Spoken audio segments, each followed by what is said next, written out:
Friends, मैं संध्या आप सभी दर्शकों का हार्दिक स्वागत करती हूँ, अभिनंदन करती हूँ। इस बार मेरा ये वीडियो थोड़ा सा ज़्यादा लेट हो गया क्योंकि मैं अपने हिप्नोथेरेपी की सेशंस में बिज़ी थी।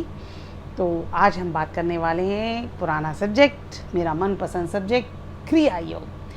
तो क्रिया योग में आने वाली रुकावटें यानी अड़चनें या जो भी परीक्षा के रूप में आपके सामने आती है उसके बारे में हम चर्चा करेंगे। तो बहुत सारे लोग जो अक्सर कहते हैं कि क्रिया योग बिना गुरु के नहीं करनी चाहिए, नहीं तो बहुत मुश्किल आती है और ये ख़तरनाक है। जी हाँ, कई हद तक सही है। तो गुरु के लिए आपको कुछ ऐसा नहीं है कि आपको एक गुरु है ऊपर बैठा है वो आपको बता रहा है। गुरु इसमें आप किसी भी इंसान को गुरु वो है जो आपके साथ साथ चल के आपको रास्ता दिखाए। तो क्रिया योग के दौरान क्या ऐसा होता है जिसके लिए हमें गुरु की ज़रूरत पड़ती है, हम उस पर चर्चा करने वाले हैं।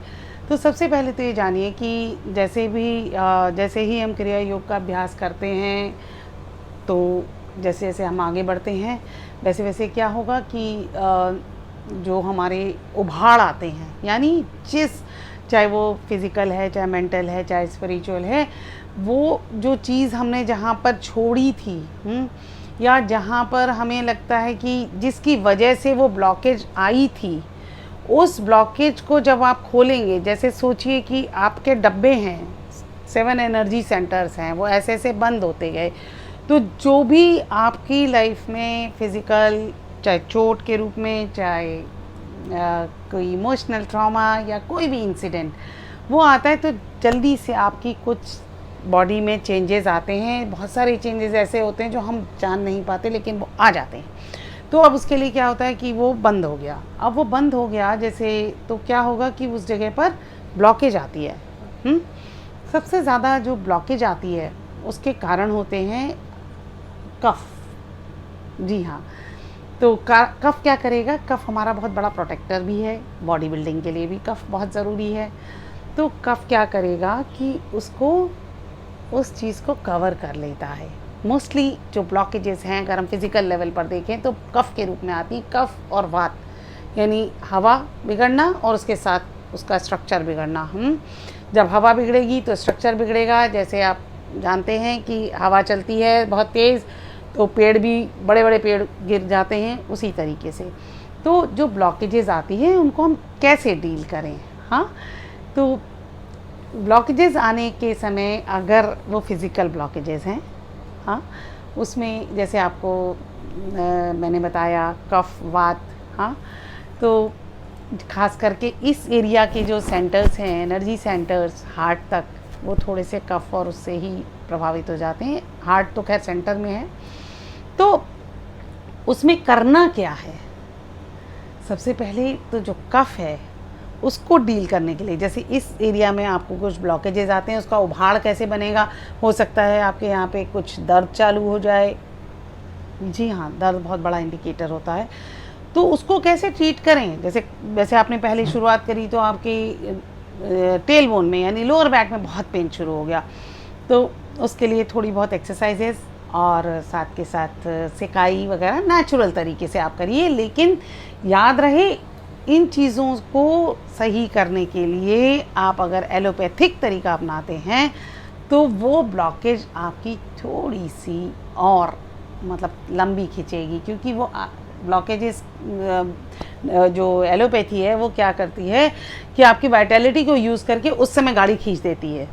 आपने बहुत बार देखा होगा कि इस समय तो मैं तार ये जोड़ देता हूँ, इलेक्ट्रीशियन आता है, लेकिन आज की रात आपकी कट जाएगी लेकिन कल सुबह ये फ्यूज़ उड़ जाएगा बहुत बढ़िया से। सेम बॉडी के साथ होता है कि हम एलोपैथी मेडिसिन देते हैं तो कई जगहों पर ज़रूरी होती है, लेकिन क्या होगा कि वो उसको ब्लॉक कर देती है। हाँ, वो वाइटैलिटी को यूज़ करती है। तो अगर आपको ऐसी कोई समस्या आती है तो गर्म पानी की सिकाई, स्टीम देना और खाने पीने में थोड़ा अपना ध्यान रखना। खाना थोड़ा ऐसा रखें कि वो सुपाच्य हो और आपको दिक्कत नहीं दे। हाँ, तो उससे क्या होगा कि आपका जो उभाड़ आए हैं वो आराम से ब्लॉकेज खुल के क्लियर हो जाएंगे।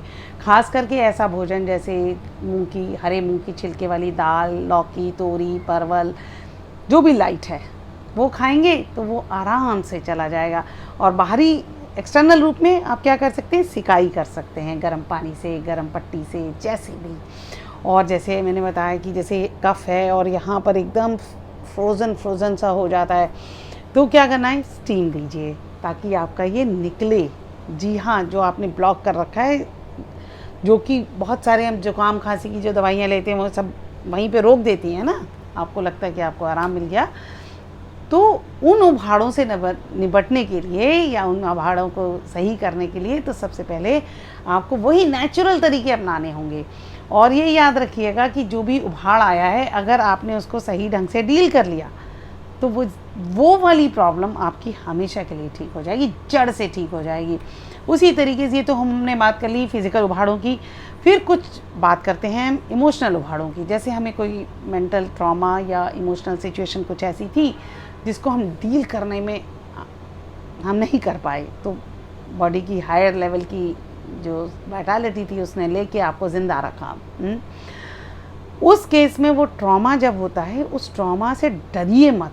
जैसे बहुत सारे लोग होते हैं जिनको लगता है कि रोना निकलता है, फूट के रोते हैं। रोइए, अच्छे से रोइए और डरिए मत कि अरे मैं तो अच्छी खासी थी, अंदर है तभी निकला है। क्रिया योग ने कोई अलग से बाहर से आपको कुछ नहीं ऐसा कर दिया है, नुकसान नहीं दे दिया है, वो अंदर था इसलिए वो हुआ। तो उसको आपने कैसे डील करना है? जी हाँ, उसमें आपको अच्छी बुक्स पढ़नी है जिससे आपका मनोबल उठा रहे। उसके लिए आप कोई भी ऐसी एक्टिविटी कर सकते हैं जिससे आपके मनोबल में वृद्धि हो। ये तो हो गया हमारा इमोशनल। फिज़िकल बता दिया, इमोशनल बता दिया। अब रही बात स्पिरिचुअल लेवल। तो स्पिरिचुअल लेवल में भी हमें महसूस होता है, लेवल्स हैं, लेयर्स हैं बॉडी में। तो क्या होगा कि अब स्पिरिचुअल में आया। अब स्पिरिचुअल के लिए भी वही चीज़ है कि आप कुछ ऐसी बुक्स पढ़िए जो आपको प्रेरणा देती हो, आपके मनोबल को उठा के रखती हो। तो आप क्रिया योग के अभ्यास के दौरान आने वाले उभाड़ों को आप बेहतर ढंग से और इवॉल्व हो सकते हैं। और ये भी याद रखिए कि सबसे पहला जो आता है उभाड़, वो फिज़िकल आता है। फिज़िकल के बाद अगली लेयर होती है, जैसे हमारी बॉडी 5 कोश से बनी हुई है। पृथ्वी है ना, जिसमें हमारा रूट चक्र है। उसके बाद हमारा पृथ्वी के बाद हमारा आता है जो क्या कहते हैं, पृथ्वी है, जल है, अग्नि है, आकाश है, वायु तत्व है। ये सारे जो तत्व हैं वो एक एक करके हर एक लेयर्स पर आपका होगा।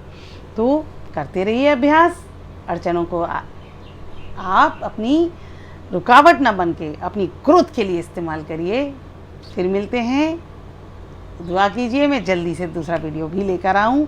मेरा अगला वीडियो आने वाला है स्टूडेंट्स के लिए, यानी जो स्टूडेंट्स हैं उनके लिए है, वो उनको कैसे फ़ायदा होगा। और मेरी क्लासेस अभी 21 अगस्त से हिप्नोथेरेपी की क्लासेस चलने वाली हैं। आप चाहें तो बुक कर लीजिएगा। और उसके बाद मेरा नेक्स्ट उस 21 के बाद 28 को जो होगी उसमें मेरा क्रिया योग के लिए मैं आप सभी को इनवाइट करती हूँ। तब तक के लिए बाय बाय, थैंक यू।